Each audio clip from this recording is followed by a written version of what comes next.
గత వైఎస్ఆర్సీపీ ప్రభుత్వం కన్నా ఈ కూటమి ప్రభుత్వంలో కొన్ని పథకాలైతే బాగా అమలయ్యాయి. కొంచెం లేట్ అయినప్పటికీ బాగానే అమలయ్యాయి అనుకుంటున్నాను. ఎందుకంటే ఇంతకుముందు ప్రభుత్వంలో ప్రజలు చాలామంది తీవ్ర ఇబ్బందులు పడ్డారు. ఇది అందరికీ తెలిసిన విషయమే.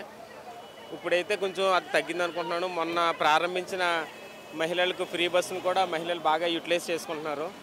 ఇలాంటి పథకాలు ఎన్నో ఇంకా ముందుకు వస్తాయని చెప్పేసి నేను భావిస్తున్నాను. చూస్తున్నారు కానీ అప్పుడు విశాఖపట్నం స్టీల్ ప్లాంట్ కూడా ప్రైవేటు పరం చేస్తున్నారని చెప్తున్నారు. దాన్ని ఎందుకని కూటమి ప్రభుత్వం మౌనం వహించింది? అది మాకు తెలియదు అన్న. యాక్చువల్గా మాది లోకల్ కాదు, రాజమండ్రి.